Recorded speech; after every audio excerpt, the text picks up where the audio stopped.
Hello everyone. D plus B L D C 11 अक्टूबर के exam review की मैं अगर बात करूँ तो सबसे पहले मैं डॉक्यूमेंट्स रिक्वायर्ड की, जिससे काफ़ी बच्चों को नहीं पता होता कि हमें क्या क्या डॉक्यूमेंट्स लेके जाने चाहिए और क्या नहीं। तो एडमिट कार्ड, ठीक है, वैलिड आईडी प्रूफ में आप कुछ भी लेके जा सकते हैं, Aadhaar card, PAN card, debit card, जो भी आपको सही लगे आप अपने अकॉर्डिंग लेके जा सकते हैं। फ़ोटो की नीड नहीं है, बट इन केस फिर भी आप ले जाना इमरजेंसी के लिए। वैसे कोई नीड नहीं है, वहाँ पर भी आपको एक अटेंडेंस शीट प्रॉपर मिलेगी, उसको आपको फिल करने को होगा। तो फ़ोटो की नीड नहीं है, बट फिर भी आप लोग ले जाना। और सेकंड चीज़ ये कि शूज़ आप ना ही पहन के जाओ तो ये अच्छा, क्योंकि वो लोग बाहर उतरवा दे रहे हैं। सो ये आपके ऊपर है।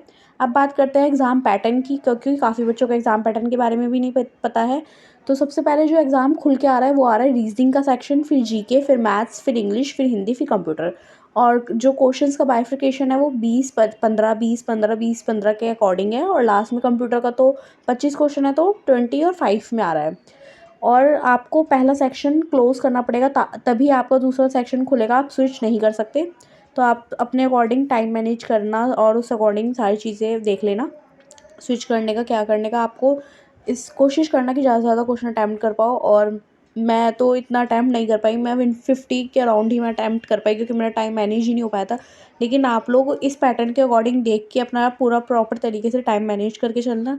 और अगर मैं जीके की पोर्शन की बात करूँ तो मेरे में एक क्वेश्चन आया था कि कॉन्स्टिट्यूशन असेंबली के कितने सेशन हुए हैं, तो उसका वैसे आंसर 11 है। और दूसरा क्वेश्चन था कि सुप्रीम कोर्ट है, मुझे पूरा कन्फर्मली नहीं याद, बट जो था ये था कि सुप्रीम कोर्ट जो है वो किस एक्ट द्वारा बनी गई है। तो उसमें काफ़ी सारे ऑप्शन थे, 1909, 1919, 1935, 1947। और एक क्वेश्चन था बिरजू महाराज की डेथ कब हुई है, ये क्वेश्चन भी था। और 2024 की बहुत सारी करंट अफेयर्स आई थी, तो आप एक बार देख लेना। और एक ये क्वेश्चन भी आया था कि विटामिन फॉर हेल्थ विजन। और कुछ क्वेश्चंस हैं जो मुझे अभी याद नहीं है, अगर आएंगे तो मैं आपको कमेंट डाउन कर दूँगी। और रीजनिंग और मैथ की बात करें तो ये इजी टू मॉडरेट था, बस ये कि जो जिसकी कैलकुलेशन इजी है, फास्ट है, तो वो कर लेगा। जिसकी मतलब जैसे मेरी मैथ्स इतनी अच्छी नहीं है, तो मुझे टाइम लग जाता है, और वही हुआ कि मुझे टाइम लगे, मैं नहीं ज़्यादा अटैम्प्ट कर पाई। बट जिनकी अच्छी है और जिनकी नहीं भी है, वो लोग बहुत कोशिश करना कि वो अटैम्प्ट कर सके। और मेरे रीजनिंग में 7 से 8 सेम मतलब बेस्ड थे क्वेश्चन। तो थोड़ा सा टाइम लगा मुझे उन्हें समझने के लिए बस। पर सारे 7 से 8 क्वेश्चन वो सारे A to Z मतलब एक ही तरीके के थे। तो आप लोग अच्छे से देख लेना। और अब बात करूँ अगर मैं इंग्लिश की, तो इंग्लिश में ये था कि बहुत सारे इडियम फ्रेजेस थे, मतलब सेंटेंस दे रखा है तो आपको उसको बताना है कि इसकी जगह आप क्या भरोगे। और पैसेज जो था मेरा वो काफ़ी शॉर्ट पैसेज था, कॉन्स्टिट्यूशन पे था पैसेज, तो बहुत ईजी था मेरा तो पैसेज, मतलब ईज़िली आपको आंसर मिल जाएंगे। जो मेरा था वो उसके अकॉर्डिंग आप अपना बताना मेरे को, आप भी जो जो वीडियो देखेगा आप अपना रिव्यू बताना। जिसका पहले हो गया है वो भी बता सकता है, और जिसका अब होगा और वो मेरी वीडियो देखेगा तो वो भी बता सकता है। तो इंग्लिश तो ये है कि हार्ड भी कह सकते हो और इजी भी कह सकते हो, ये सब आपके ऊपर है। और अगर बात करें अब हिंदी के क्वेश्चंस की, तो हिंदी के क्वेश्चन में भी जैसे हमारे इंग्लिश के क्वेश्चन आते हैं मतलब PQRS टाइप में, तो हिंदी में भी ऐसे ही क्वेश्चन आ रहे हैं, पर ज़्यादा लॉन्ग सेंटेंस नहीं थे मेरे में, तो छोटे छोटे ही सेंटेंस थे, तो हो जाएगा, मतलब कोई बड़ी बात नहीं है। और अनेक आर्थिक शब्द भी आ रहे थे, जैसे प्रायवाची तो नहीं आए थे मेरे में, अनेक आर्थिक शब्द थे कि ये वर्ड दे रखा है, इसका सेम अर्थ बताओ कि कौन सा शब्द का है, ऐसा सेम देख के बताना था। और अतिरिक्त वाक्य चुनिए, इस तरीके के मेरे में 3 से 4 क्वेश्चन थे। मतलब इसमें क्या है, एक तरीके से कि जैसे एक चिड़िया के बारे में बात हो रही है, तो 3 सेंटेंस में चिड़िया के बारे में बात ही हो रही होगी। और चौथे में क्या हो रहा होगा कि किताब के बारे में बात हो रही है, पर्वत के बारे में बात हो रही है। तो इस तरीके से अतिरिक्त वाक्य चुनने का आ रहा था ऑप्शन।